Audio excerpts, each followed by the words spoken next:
Welcome to the next episode of Blockrevision, and today we are introducing the next episode that we recorded offline. However, today's audio quality will be much better than previous, and on Monday we'll get back to our live editions.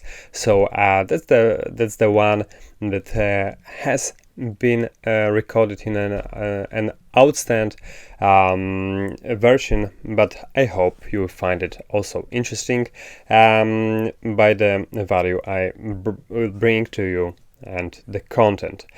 So today I will show you the market outlook, the economy view in the beginning, and right after some news about cryptos and the market by large. So let's begin. On Friday we had jobs jolt, that was non-farm payrolls being published, and it really concluded with that US job growth surges past forecast, unemployment rate drops. So that means the economy is getting stronger, but when the inflation is surging in that rate, that very fast rate, it would mean simultaneously that it will give the chance for the Fed to hike rates even higher. So that means they will possibly sacrifice the US job market as it's in a recovering state. They will sacrifice in the name of a possible economic slowdown and further rate hikes in order to tame the hiking prices. So that's why recent market reaction was downturn to this data, even it's positive. Going next, we can find that S&P 500 executives haven't been this worried about the economy since 2020, and there are many buts and ifs why the economy won't grow. There are very few voices which around we may find that the economy still have a chance to recover from this kind of recession zone. That's why we may find that the market might make kind of a opposite reaction of what's expected. Just as it was back in 2020, when everyone expected a vertical bounce that never happened. And the market just make a V-shaped correction. That's why we may I just aware everyone that is in a that is into investments, that he would need just take a much of a caution in terms of taking any single bet to the downside, as it's there are many of negative voices out there already. So everyone nearly has a short positions. That's why the market might head in the other direction than this one. Right. Bank of England recently rejects criticism it acted too slowly on inflation. Yeah, they are hiking interest rates, but they made it right after inflation was already around the corner, and they were just neglecting all the findings. Maybe because it's a common phenomenon that or rather every single central bank is acting in tandem with what other banks are doing. So Bank of England was not the outstander. Right now we can find that Bank of England is going through some hard time regarding of what this inflation is, and it's expected even to get higher in quarter 3, and that's why I do find that not only Bank of England but any of central bank has been a little bit delayed in the action. And investors are betting right now on weaker inflation have yet to bear full fruit. So it's a kind of a more positive voice.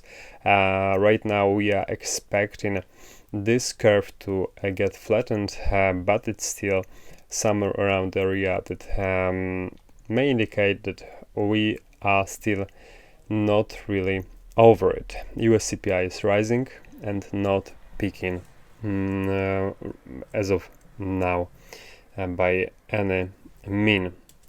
Musk sees inflation easing. Yeah, that's the positive voice, as it's the guy of much of a knowledge from this very different variety of industries. That's why we may find that this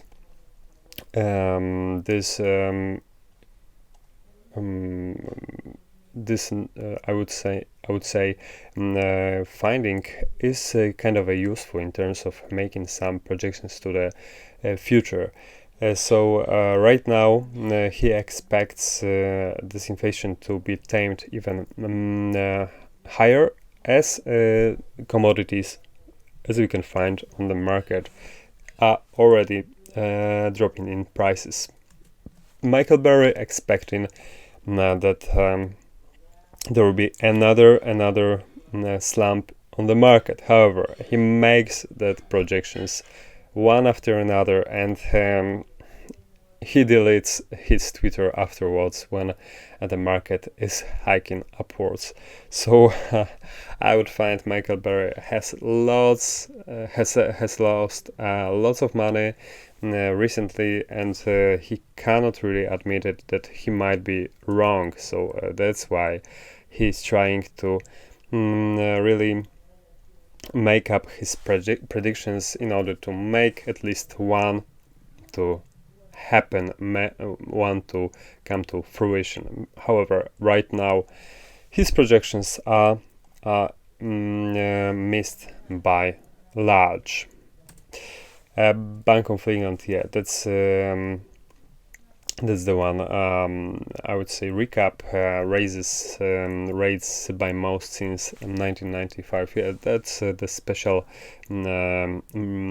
economic conditions we are going through right now. So that's why, even if a little bit too late, they are still right by some means. In terms of Jim Rogers recently taken his viewpoint on what's the current situation in the markets, is that he expects this exactly recession when to come to be the biggest one of his lifetime. Right here we have a comparison of 5 biggest blue chips incomes, and right now 5 biggest blue chips are right now lagging behind Nasdaq 100 in terms of incomes. That's the thing that really gets us to a conclusion that right now we are in an environment where those blue chips are a little bit diversing from Nasdaq 100, so it may bring us to incomes, and we can find that these 5 biggest tech blue chips right now are lagging behind this Nasdaq 100 curve. So that would mean that the money is flowing into a lower caps.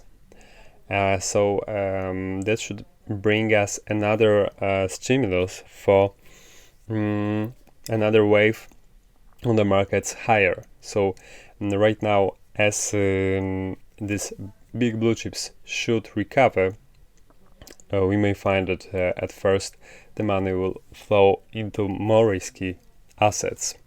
In terms of another projection, right here we have profits, and those both are going in the same direction right after peaking back in Q2 of 2021, and right now we can find that these 5 blue chips are getting a little bit better than the Nasdaq 100, but the curves are nearly going the same trajectory.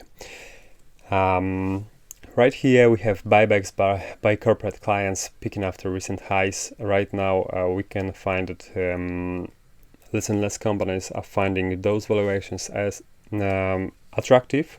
That's why they're not making buybacks. They're expecting these to recover by its own. S&P 500 earnings growth. Right here we can find that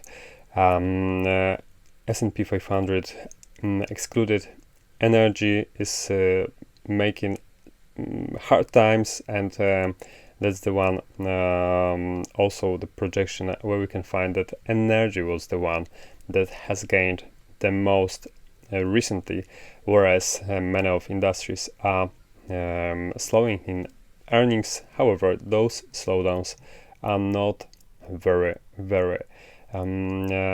high as it was back in March of 2020. So we can find that these recent shocks are not of a high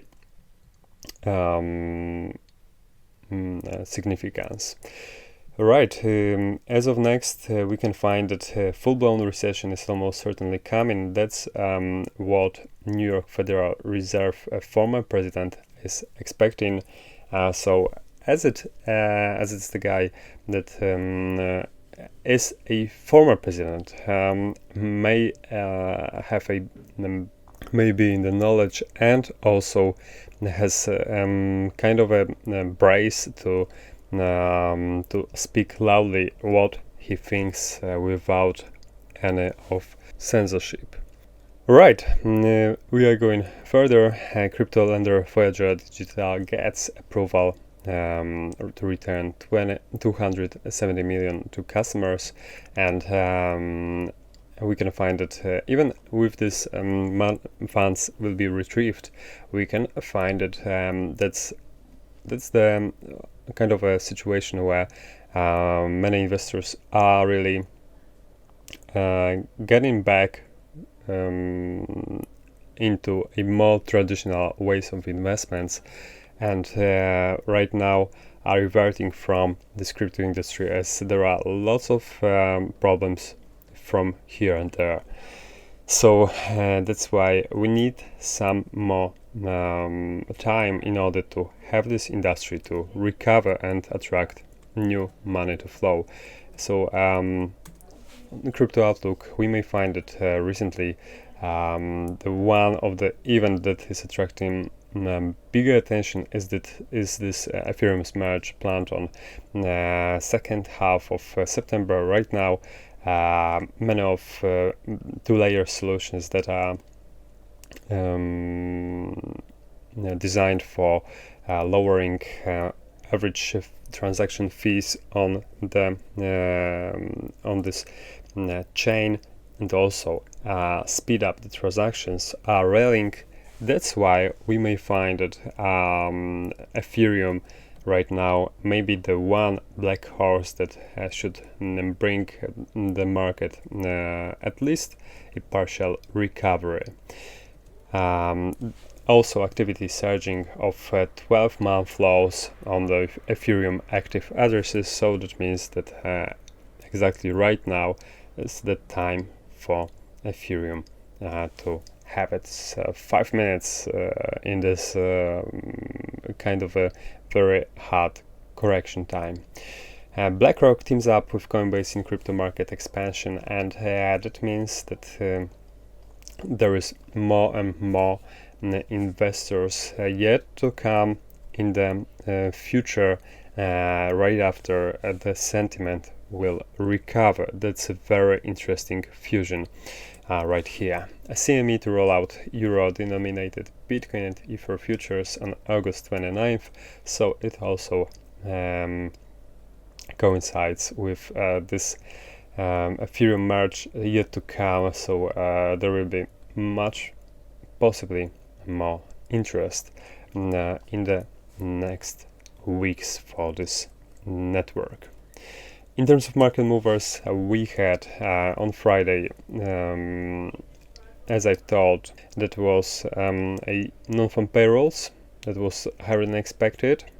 However, we have also had an unemployment rate from Canada that was of expectance at 4.9%, and that's something we also took over on Monday about the oncoming week. In terms of earnings, let's have a look at Friday. What we had on Friday, economic growth surprise to the downside, and that's why price has slumped. And we had iRobot that was better than expected, so we can find this tech companies are recovering faster than the traditional companies.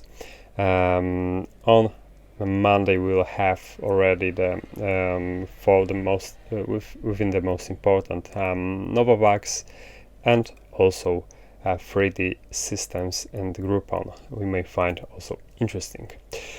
Today I have for you a trade idea that will get us to let's get to trading view.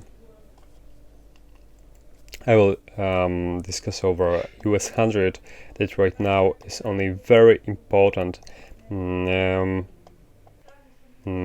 place, and we can find that this resistance has nearly coincided with this trend line that right now is getting us to a position where we might find a pivotal from those levels.